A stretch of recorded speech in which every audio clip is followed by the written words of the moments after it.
ketika saya menangani perkara ini, unsur kuasa gelap atau goib ada. Saya meyakini bahwa ada yang coba-coba kirim kuasa kegelapan. Ada yang mengirim kucing, pertama kucing hitam.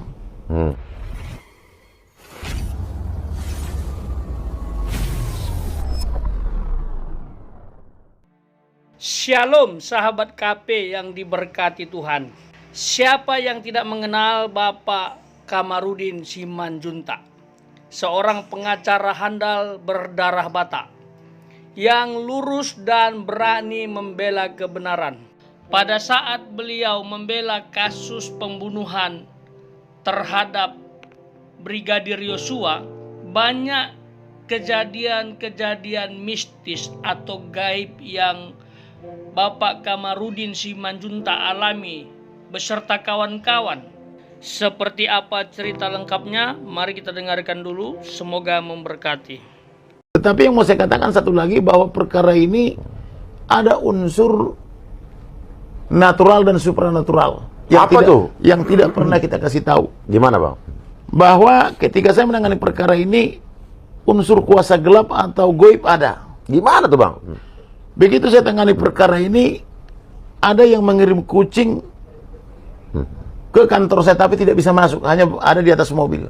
Pertama kucing hitam. Tapi karena ada nasihat orang tua saya dulu, selain berdoa kita langsung ambil bambu, saya kejar hilang besar itu. Nah, itu artinya saya tidak bisa diganggu sama kucing ini. Oke, tapi kan belum tentu ada hubungannya dengan kasus ini kan, Bang?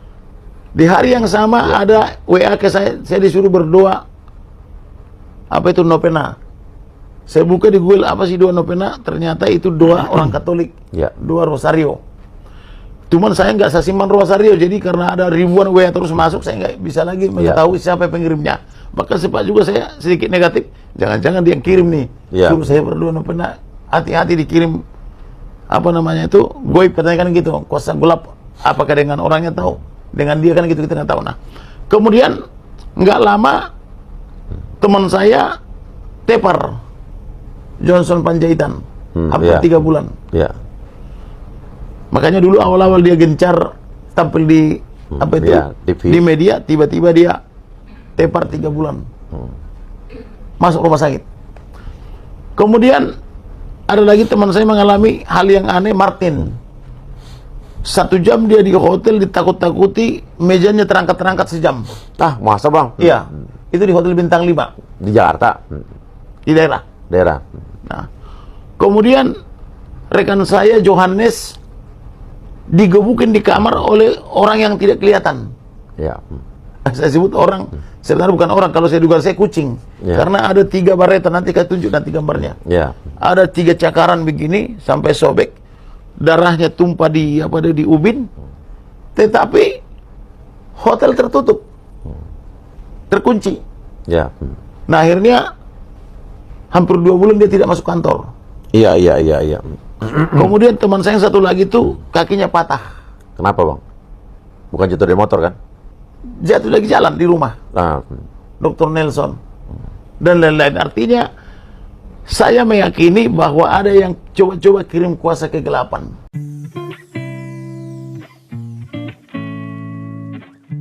Terima kasih sahabat sudah mendengarkan video ini ya.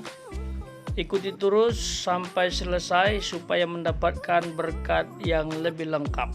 Nah, bagaimana pendapat sahabat terkait dengan serangan kuasa gelap atau ilmu hitam terhadap Bapak Kamarudin Simanjuntak dan kawan-kawan, yang mungkin diantaranya ada santet tingkat tinggi yang sampai membunuh lawan, dan itu pembunuhan tanpa jejak. Kira-kira siapa pelakunya?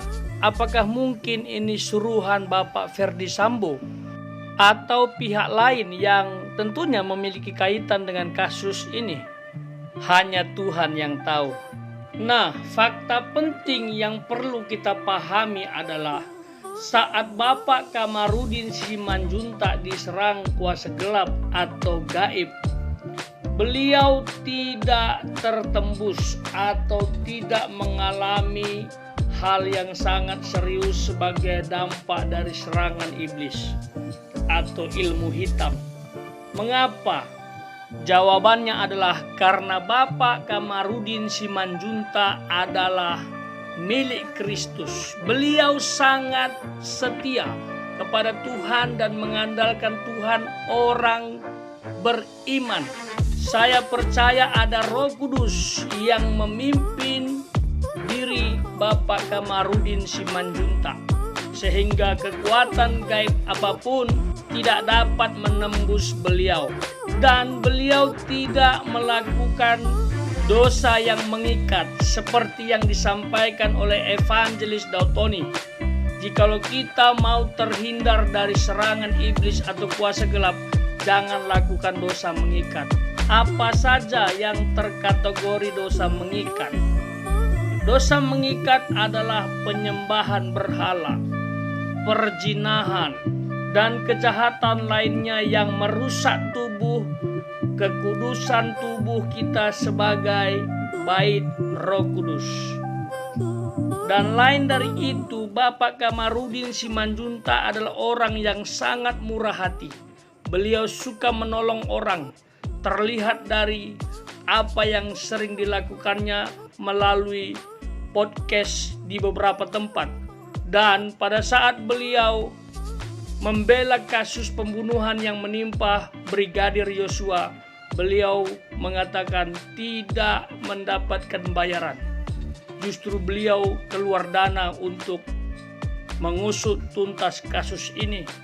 Artinya beliau berkorban untuk membela orang-orang yang tertindas, orang-orang yang tidak mempunyai kekuatan secara hukum maupun dana. Dan ini adalah murah hati dan kita harus contoh. Kuasa gelap tidak bisa menyerang orang yang murah hati. Hal ini sesuai juga dengan apa yang disampaikan Evangelis Dautoni. Orang pelit paling mudah kena ilmu hitam. Kalau orang suka nolong, suka memberi, itu tidak bisa dikirim ilmu tanah kuburan. Dikirim pun jadi tawar, tidak berfungsi, karena ada hukum di sini. Jadi sebenarnya, makanya orang yang suka nolong, suka memberi, itu tidak bisa dikerjain, sejago dukun apapun. Jadi gini, waktu itu guru saya memberitahu saya, Ton, perlu kamu tahu bahwa ada hukum alam, keadilan singga urip, keadilan yang membuat kehidupan. Dan garis ini tidak bisa dilawan atau dilanggar. Karena itulah garis takdir. Sejago-jagonya kamu menguasai ilmu apapun, jangan nyoba melawan, melanggar garis itu. Karena semua ilmu hitam, kalau dikirim, gagal, senjata makan tuan. Sahabat KP, apa yang dilakukan oleh Bapak Kamarudin Simanjuntak ini seharusnya menjadi model bagi kita semua. Kita harus meneladani beliau yang dengan berani menyingkapkan kebenaran, melawan ketidakadilan. Sekalipun ancaman serangan kuasa gelap beliau harus hadapi, dan nyawa keluarga beliau juga jadi taruhan. Bukan berarti kalau ada tekanan, tantangan membuat kita ciut untuk melakukan kebaikan atau memperjuangkan kebenaran.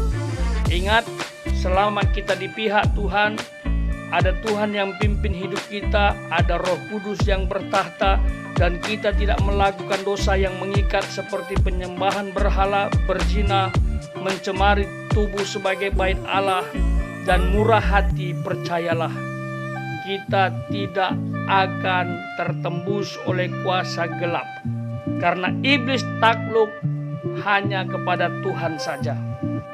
Marilah kita berdoa kepada Tuhan agar perjuangan Bapak Kamarudin Simanjuntak dan kawan-kawan tidak sia-sia. Yang terbaru, Jaksa Penuntut Umum telah menuntut berbagai pihak yang dianggap masyarakat tidak adil.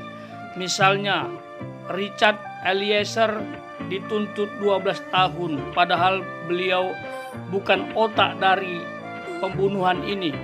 Beliau dikatakan adalah korban yang disuruh atau dalam tekanan oleh jenderal sebagai eksekutor pembunuhan.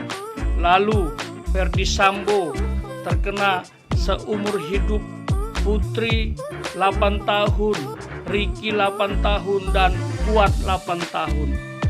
Ini belum final, kita doakan supaya keadilan itu betul-betul ditegakkan.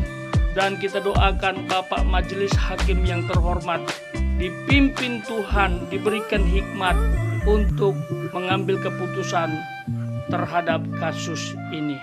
Tuhan Yesus memberkati.